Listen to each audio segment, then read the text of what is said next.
I'm mostly going to be reading from Wikipedia because... Yeah, actually, that's what I pulled up too about lowland Scotch. I'm not the researcher that Dan is. Yeah. A podcast about bourbon and the ones who drink it. This is Bourbon Matters.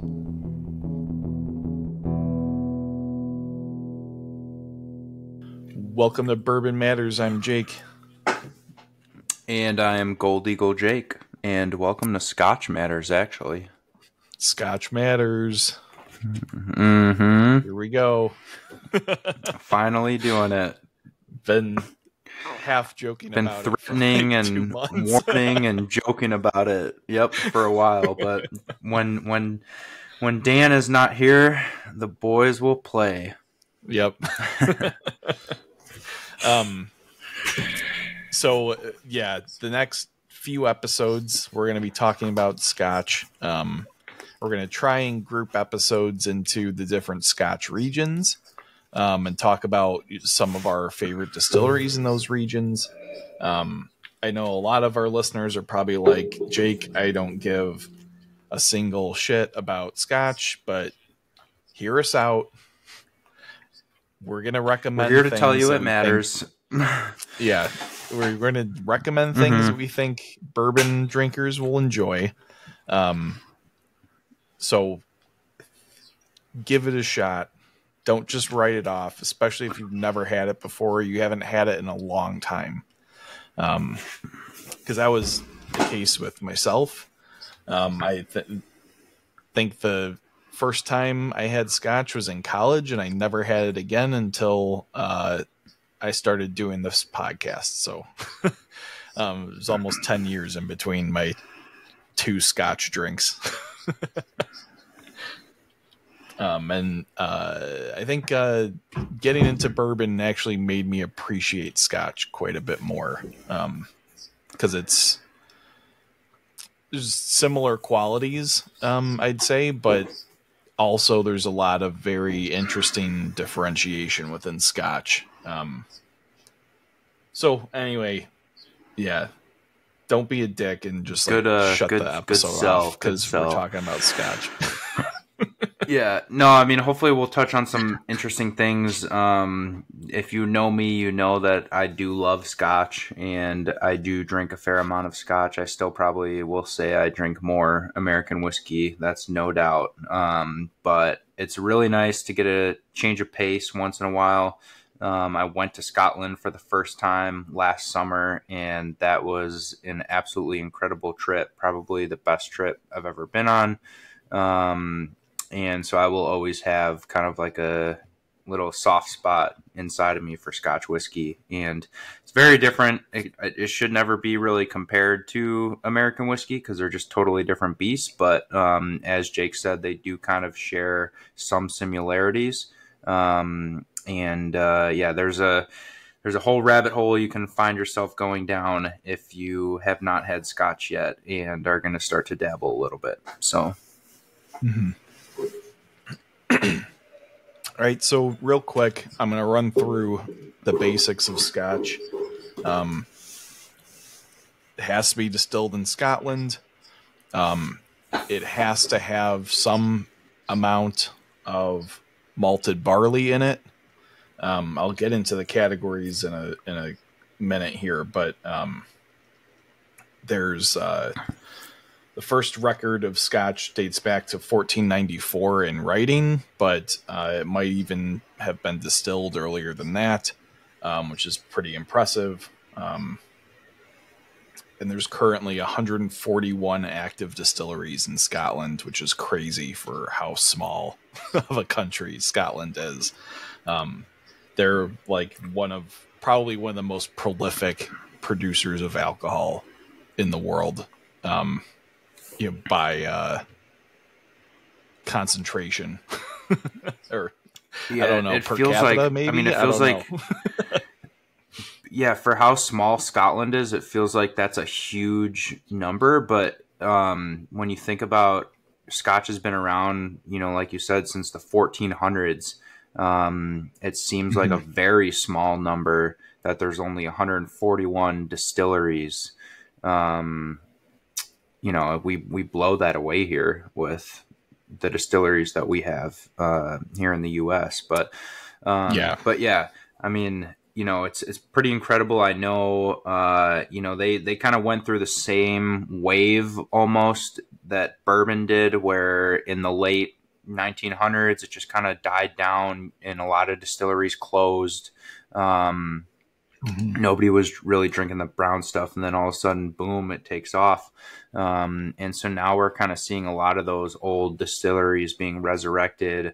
And I wonder, I'm sure I know the laws are pretty strict there. So I wonder what the process would be like to get a distilling license there compared to here. Both of those things I don't really know much about. I've never started a distillery, but I know they, for how much Scotch is known around the world, like the alcohol laws and distilling laws are actually pretty strict there. So I wonder if that has to do with that there's only 141 distilleries, but yeah, take it away. Yeah, so that's a good segue into the requirements for the different types of Scotch. So there's basically two categories.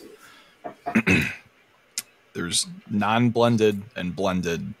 In the non-blended category, there are two subcategories, which are single malt and single grain.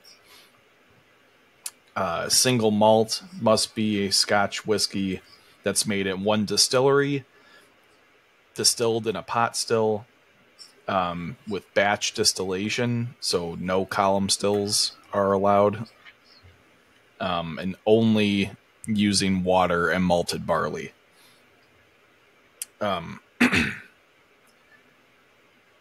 Requirement for all Scotch is a minimum of 3 years in an oak barrel.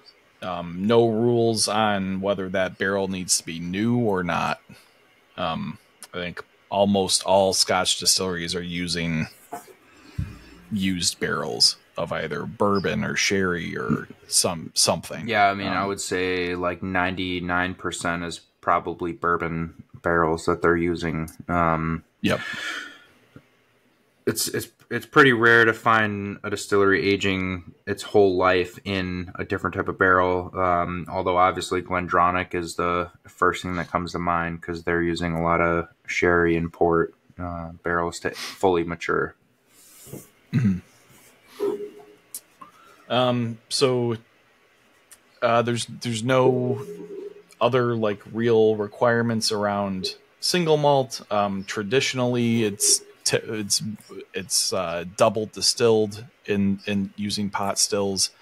The one that kind of deviates from that, which we're actually going to talk about today, is the Lowland region that actually does a triple pot distillation, which is a hallmark of Irish whiskey, which is interesting. We'll talk about that a little bit. The other type is single grain. This does not mean that it's only one grain in the whiskey, because why would you make the name, straightforward? But basically, it's any Scotch that's distilled with malted barley and another grain. The single part of the name comes from the fact that it has to be from one distillery. So there's no regulations around what type of still needs to be used for single grain. So it's typically column stills. The reason for this designation seems to be that they just wanted to be able to mass produce some form of Scotch. And it's cheaper to use other grains besides pure malted barley. So they use a lot of like wheat, corn, or rye, or any other like cereal or grains. Probably. Yeah, I was going to say that the single grain category is few and far between these days. There used to be many more grain whiskeys out there. You hardly even see them now. It's kind of looked at as like a secondary product, and usually is in cheaper whiskeys, but occasionally we do get, something new that's a grain whiskey and a little bit higher end. So they're just, not as common as single malts. And yeah, that single designation is a huge misconception that a lot of even Scotch drinkers that I talk to in the aisle don't realize that single malt just means from one distillery. Because a lot of times I'll start to explain about how, yeah, they're blending like this barrel and this barrel, and then people are like, well, then it's not a single malt. But no, as long as it's from the same distillery, it's still considered a single malt. Right. As long as you're using pure malted barley distillate, you can blend things within your own distillery to make a final single malt. Yeah. Yeah, I'm pretty sure you can even buy from one distillery, blend it, and then call it a single malt. Now, whether you can put that distillery on the label or not is probably up to the distillery. But as long as it comes from one distillery, it can be called a single malt. And blends kind of are going through the same thing that American whiskey blends are going through. Blend used to be considered something bad, something that you don't want, like kind of, secondary, lower end. But we're starting to see more higher end blends that people are respecting, and now a lot of people are realizing that there is an art to blending whiskey, and it's not just throwing barrels together and bottling it. Yeah. Blended whiskey in Scotland, I have to be careful with the way that I actually phrase it, because all of these have very specific names. So blended malt used to be called vatted malt or pure malt, which are no longer allowed under a law that was passed in 2009. So it has to be called blended malt whiskey. Is one of the least common types of Scotch, which is a blend of single malts from more than one distillery, and doesn't require any kind of age statement or anything like that. But that seems to me like Johnny Walker. Yeah, so this is where the distinction's very interesting, because we'll talk about blended Scotch in a second, but blended malt has to be single malt exclusively blended together. The single grain whiskey that I just talked about is typically a blending agent, and is blended with other single malts or other single grains to produce blended Scotch. So these all kind of like they didn't name these things super well, because they all just kind of sound like the same shit. But yeah, I was gonna say you're starting to lose me a little bit there on that. Yeah, on the last couple things, but yeah, I guess let's dive into some local distilleries. Or first, maybe, I don't know, why do you like Scotch? I don't know. I don't know where we're going with this, but yeah. So I mean, like I said, I had tried Scotch in college.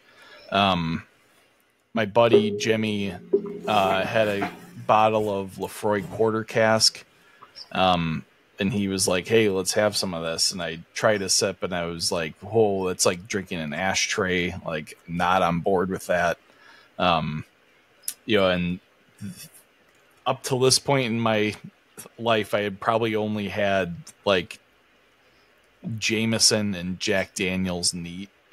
So my palate was not well refined. So yeah, I kind of wrote Scotch off at that point. And then I think the next time I had Scotch was at a Gold Eagle Masterclass, I'm pretty sure. And I kind of opened my eyes up a lot about like that not all Scotch, number one, is peated, which I think is kind of a myth that a lot of people believe. Yeah, huge myth. Most people think that all Scotch is peated and they're scared of it, you know, just because of what you said. It'll taste like an ashtray, but most of it is not peated. Right. You know, especially if you take away Isla, you know, I would say like 90% of it is probably not really peated. There might be some peat in there, but it's definitely not going to taste like it. And it's not going to taste like an Isla Scotch. Those are kind of their own beasts. So, yeah. So, I mean, it just kind of, I want to say it was the Kilhoman Masterclass.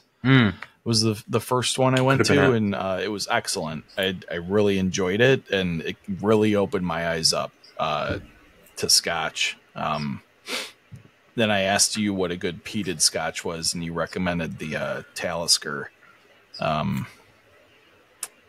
Storm, I think is the probably, yeah, the label for that one. Yeah, and I was like, oh, this is actually not what I thought peated whiskey, you know, was going to be like. So yeah, I mean, since then I've just kept trying different things, and I've found a lot of things that I really like, and you know, some are like, you know, whatever, but I've enjoyed the Scotches that I've had probably as much as I've enjoyed trying different bourbons. So yeah, I mean, Talisker's something different and something cool, you know. Yeah, it's usually a recommendation for somebody who's, you know, just like you said, you were kind of curious about the peat and wanting to dive into it a little bit, but not to go full on with like an Octomore or a Lafroig or an Ardbeg. Usually like Highland Park, Talisker. Now like Torabeg is one that I always recommend for people who are just trying to get into the peat. I mean, they literally called this blend well-tempered peat.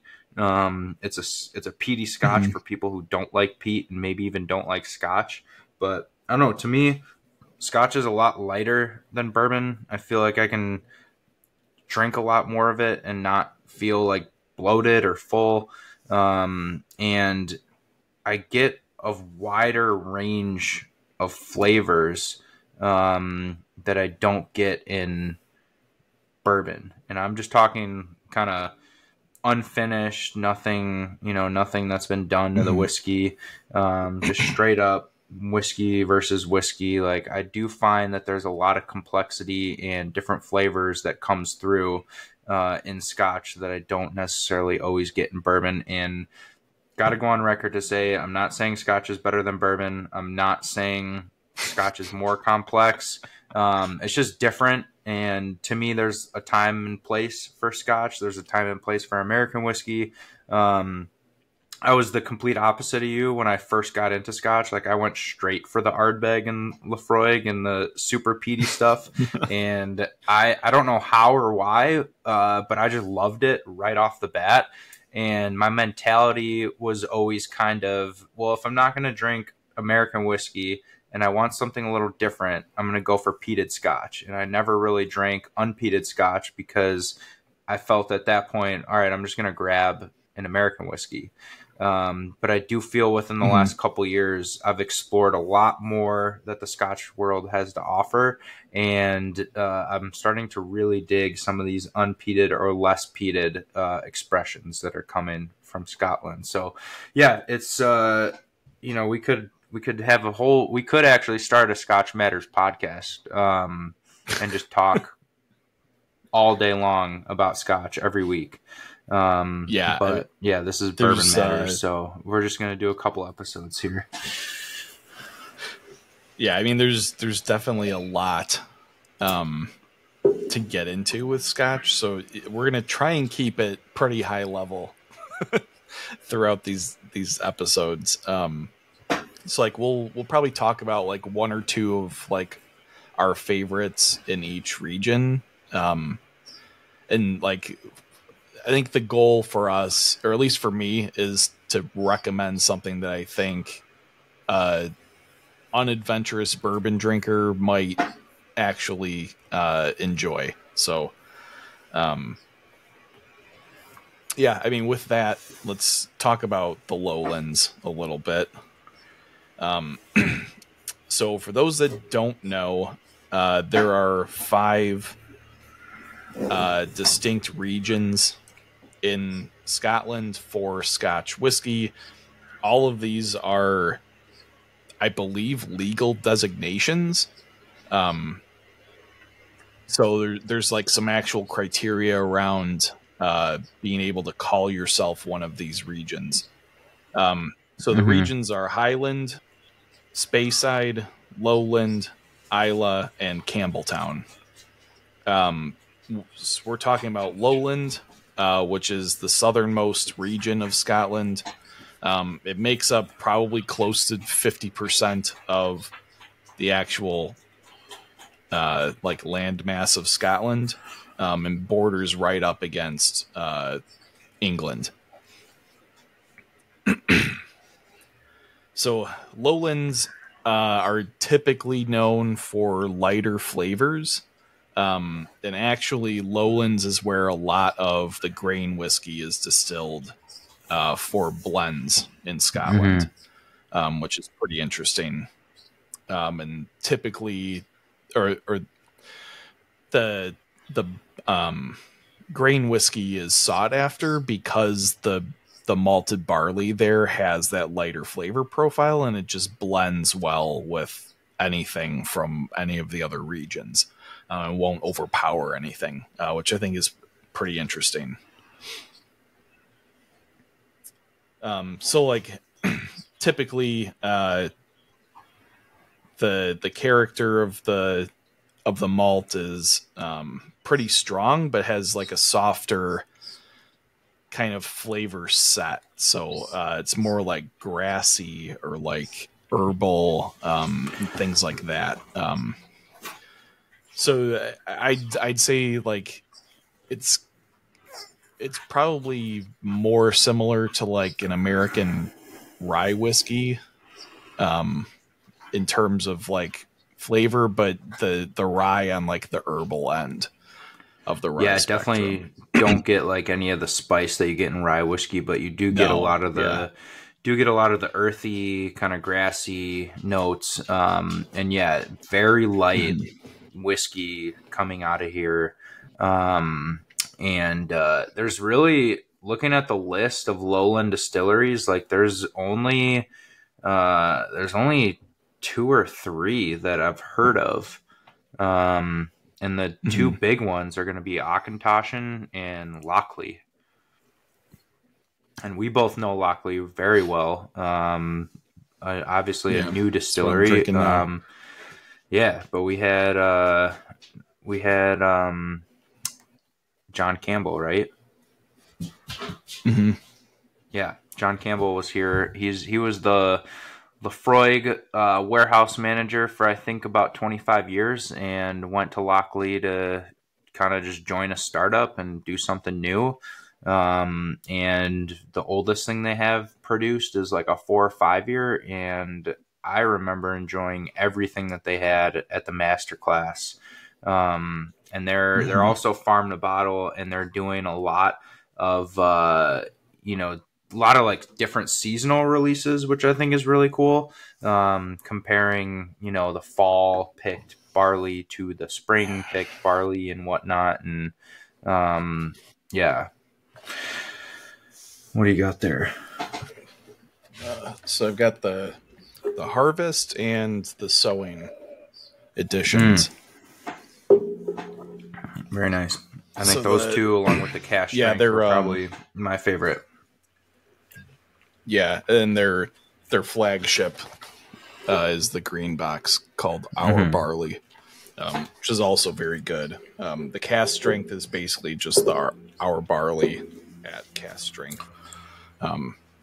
Yeah, I'm drinking the cast strength tonight, which is my recommendation for a lowland scotch to try. Like the bourbon cask influence is like really apparent on this. It's just like extremely well balanced with Oloroso and ex bourbon barrel. Both of them first fill bourbon and Oloroso sherry casks for the aging, which is cool. The difference is that first fill cask means that this is the first time something is going in that barrel since the original thing was in the barrel. A lot of scotches reuse barrels over and over again, just to try and extend the life of the barrels. And you get different characteristics the more times you put things through a barrel. So, yeah, I mean, the Lockley cast strength is excellent. It's got lots of those like grassy kind of notes, but it's also got some like nice, bright, like citrus notes on the end. Which is just like not something that you usually get out of bourbon or American whiskeys. So, yeah, the fruits are much more lively and apparent in Scotch. I think that's one of the things I love the most is you get a lot of bright fruits and they're kind of like jumping out at you in the glass. Like when we think of fruits in American whiskey, a lot of times it's like dark currant, maybe some like blackberry and like kind of just heavy on the berry. But these are like very live, citrusy, kind of much more brighter type of fruits than like berries, which is typically what I normally get with American whiskey when I say it's fruity. But yeah, I mean, like a great example of that is in like it's like usually you'll get a bright fruit note in a bourbon if it's like under 4 years old. But like at that Glendronach masterclass, we had like a over 40-year-old scotch that tasted like pure orange zest, which was wild. Because if you had a 40-year-old bourbon, it would taste like wood and dirt.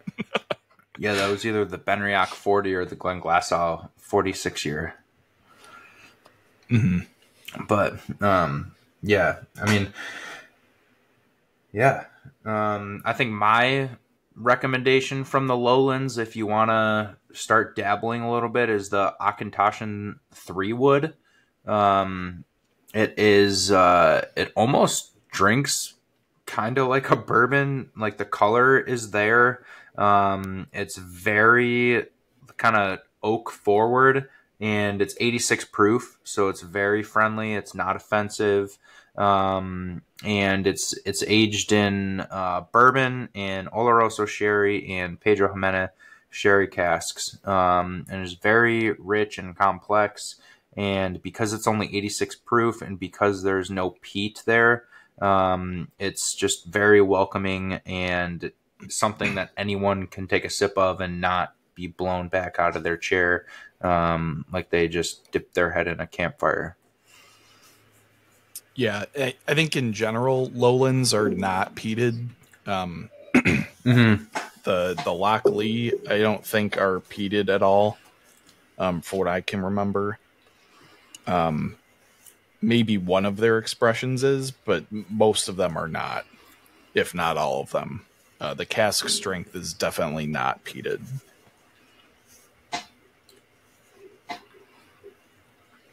So, yeah. Lowland distilleries are a safe bet if you want to try a scotch and are afraid to jump right into the peat. So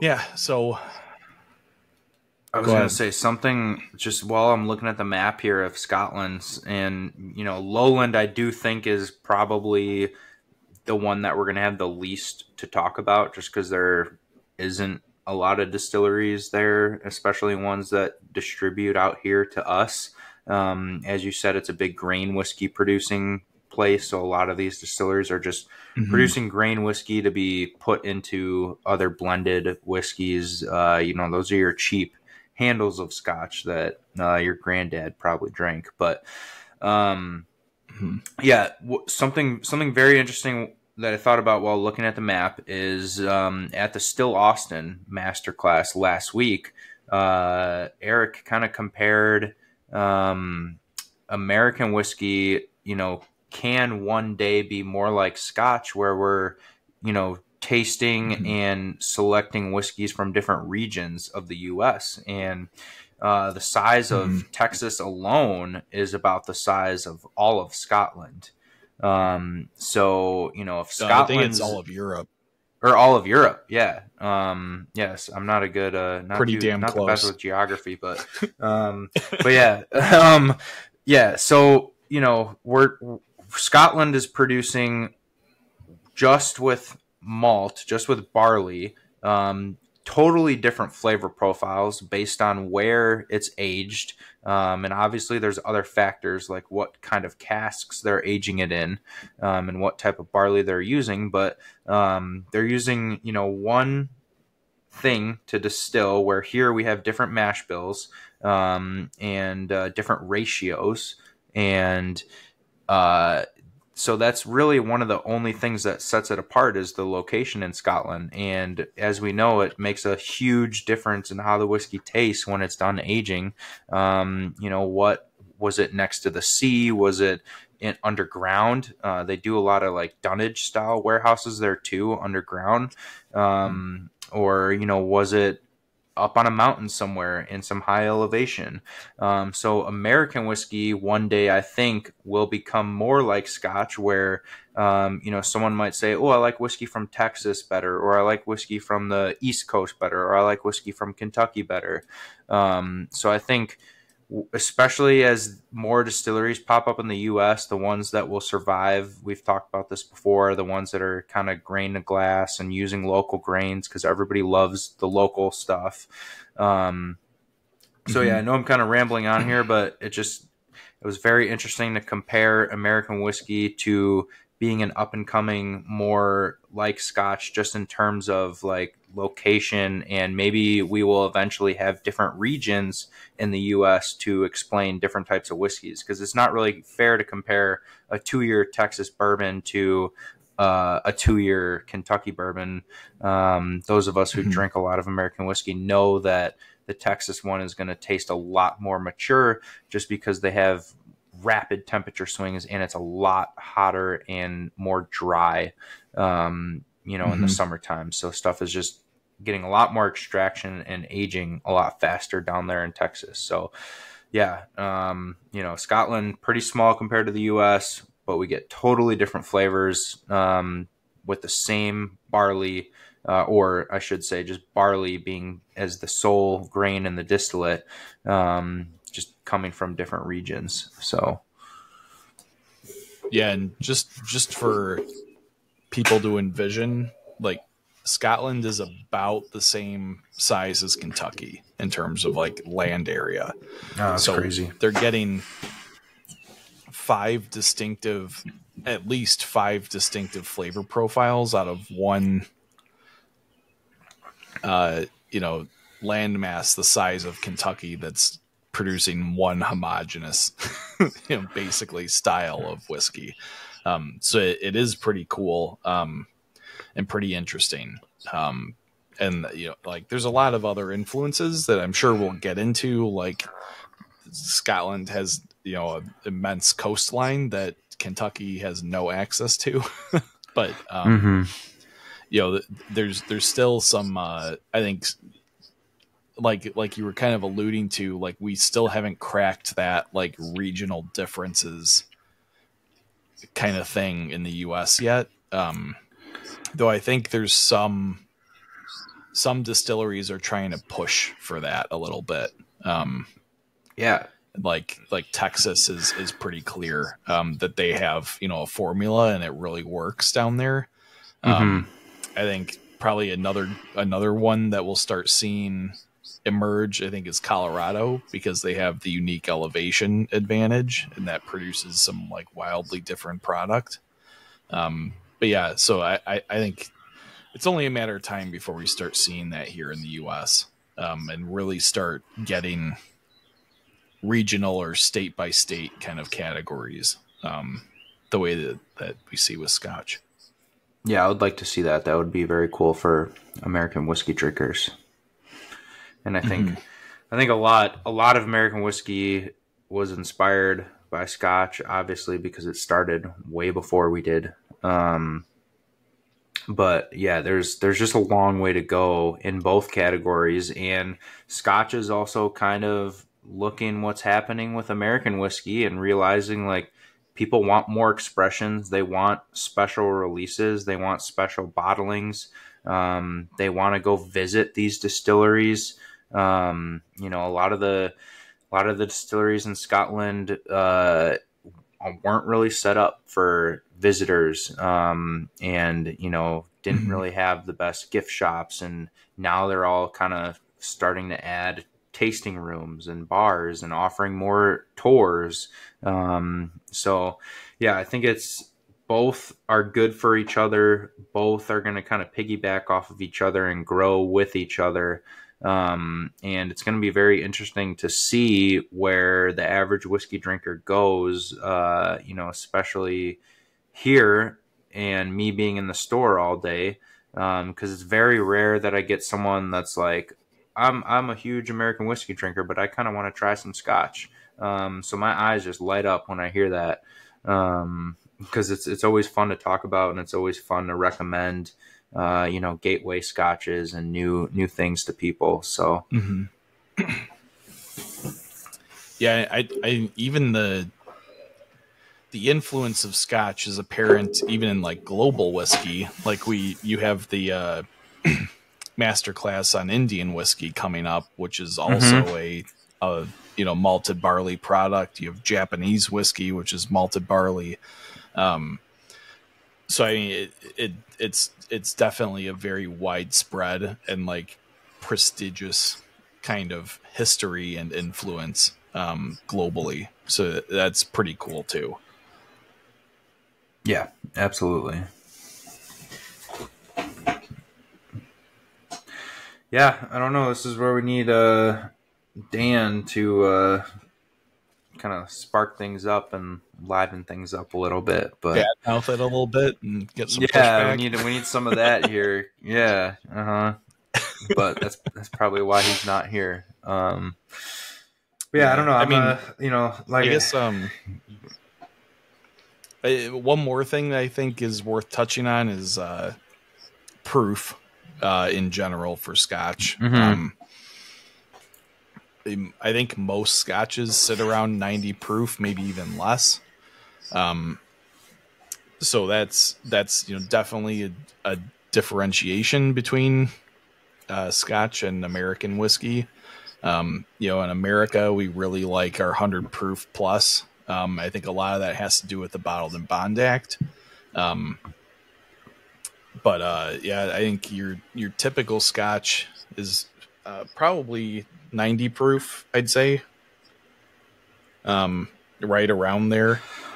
But I think there's some that are even like 80, right? I was going to say, like, it's very common too to see like an 85 proof, 86 proof.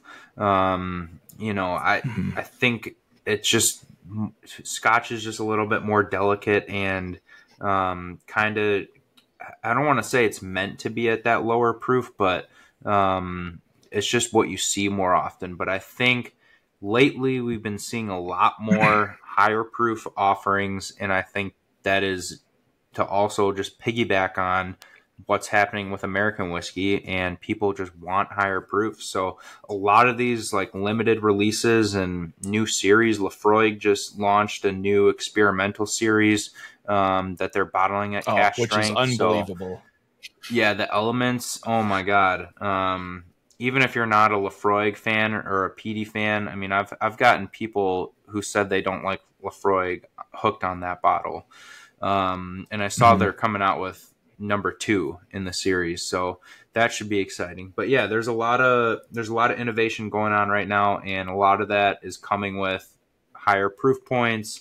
And just different experimentation to kind of get the consumer excited and to get us excited and back towards doing more stuff with Scotch. So yeah, I think overall I'm going to try and recommend things throughout the series that are higher proof where I'm able to, because I do think it's an easier transition for bourbon drinkers to go for the like cask strength or higher proof Scotches, because you really get the full effect of the flavors, at that higher proof point. So that's probably what I'm going to be recommending the most throughout this, or those kinds of offerings. So, yeah, I think it's just I don't know. It's easier, I think, for a bourbon drinker, especially because a lot of bourbon drinkers gravitate towards those 100+ proof pours. It's hard when you go from like 115 proof bourbon down to a 90 proof Scotch. It doesn't really taste like much. So No, but I do think if you're someone who's like, I hate Scotch, I've tried it once and didn't like it, definitely stay away from the Isla. But maybe your first one is a little bit lower proof and a little more delicate. But yeah, if you're someone who's like had it a couple times and it just doesn't do it for you, definitely try one of these higher proof offerings, because you'll get the full flavor. And that is something that I do here too, is like, it just, for some people, it just doesn't have that punch. It doesn't have the boldness that a higher proof American whiskey has. So yeah, I mean, completely different beasts, but also very, like we pointed out, there's a few similarities. They kind of piggyback off of each other. And I think it's a great way to not get burnt out with a specific category. I know we all kind of go through phases where, maybe a whiskey that we thought we really liked just isn't tasting like we remembered. Or it's hard to say there's not a surplus of options with American whiskey. But sometimes you definitely do just need to break off and just try something different, to just kind of reset and refresh your palate. Like, I for sure find myself in phases where I'll go weeks of just drinking Scotch, and then I'm like, all right, I need to get back to American whiskey. So yeah, it kind of comes in waves. A lot of American whiskey drinkers are getting into tequila too. Maybe we need a Tequila Matters episode. But yeah, I think, or agave spirits. Agave spirits, yeah, there you go. Yeah, we'll need to pull in an expert for that for sure. But yeah, it's a great way to kind of just branch out, try something new. I'll drop a coupon code for Lockley because, we both really love that distillery and we have some interesting things in from them. So we'll just do BM Lockley for 10% off any Lockley bottle. And that's spelled LOCHLEA. So BM Lockley, 10% off any Lockley bottle of Scotch. Great place to start. Very delicate, not a lot of peat, if any at all, and just good, well-rounded expressions. So, yeah. All right. Yeah, I don't know what region we're gonna do next week. It's going to depend on if we can get a guest or not. Yeah, we're trying to pull in some. We're trying to pull in some good guests for you guys for the next 2 episodes of Scotch Matters, so it won't just be us rambling about why we like Scotch. We'll have some interesting things, and yeah, if we can't pull them in right away, I think maybe we'll delay the next episode just so we can make sure we get these guys on, because I think it'll be worth it, and I think they'll be add a lot of value to the Scotch Matters portion of this. Yeah, but yeah, or we'll just talk excited. about I'm excited next week. Maybe, yeah. And I'm fine with that. I'll talk about Isla all day, any day. So.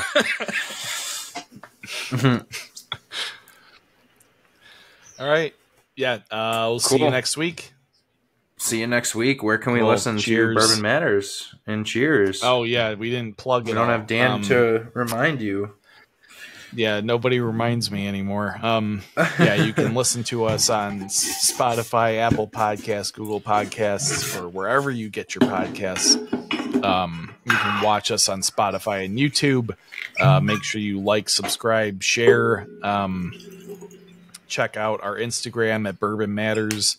And follow, share our stories if you can. I don't know if you can do that, but yeah, comment on the post. Tell us what you want us to talk about in the Scotch Matters series. Let us know if you have a favorite Scotch or a favorite region. We'll shout you out on the show. Tell us why you hate Scotch, and we'll try and counter argue it. Yeah, let's see some of that. Yeah. So, anything else about Gold Eagle? Any events anything else to plug? We do have some really cool single malt events coming up. They're not Scotch, but this upcoming Tuesday we've got Courage and Conviction. And if you're not signed up, get yourself signed up right now. We're doing a barrel pick. We're gonna taste 8 different things that they make, and everything they make is phenomenal. And that's actually a perfect gateway into single malt. If you're not a single malt fan, obviously there's no peat there. It's American single malt, but they're very almost bourbon-like single malts. They're more on the sweet end. You get a lot of the barrel. They're not very like earthy or anything. So I think it's probably the most bourbon-like single malt brand that I've had. And their barrel picks are unbelievable. Some of the best whiskey I've ever had. We've only been hesitant just because American single malts haven't really taken off yet. So definitely sign up for that this Tuesday. And yeah, like you mentioned earlier, the following week we have Indri Single Malt, which is one of the most award-winning single malts. It was named last year the best Indian single malt. And their stuff is highly allocated. We get like 2 bottles at a time, and nobody knows about it. So they don't, it definitely doesn't have the hype that like a Buffalo Trace item would have. But somebody from the distillery is going to be here from India. So that should be a very interesting event. And I think a lot of the single malt events, content wise, are some of the best events that we do, because the people who come and represent those brands are just full on, big fans of the brand, love representing them, and just do a really good job presenting. And then like you said, I think, you said your first time you tried Scotch in a while was at a master class. It kind of opened your eyes a little bit. I think if you come into both these tastings with an open mind, you'll leave for a much bigger appreciation for single malt. So goldeaglewine.com, 25 or 30 bucks, you get to try like 8 different things. $bucks. Yeah, you're going to try 11 things at the Courage and Conviction Masterclass, and we're going to feed you pizza and cheese and crackers for $25. So yeah, even if you hate every single whiskey you try, you get pizza. So yeah, so it's worth it. But yeah, goldeaglewine.com, download our app, follow us on Instagram and Facebook. Yeah, you can use the code BMLockley to get 10% off any Lockley whiskey, online only, excludes products that are already on sale. And that code won't expire. So anything that you see that we have in stock, if you listen to this episode, you can use that forever. Cool. All right. See you next week with more Scotch. See you next week. Cheers. Oh, check out my cool Bourbon Matters glass. Nice. Nice. I messed up. Right, I still everybody haven't brought one home. All right. Cheers, everyone. See you next week. Cheers.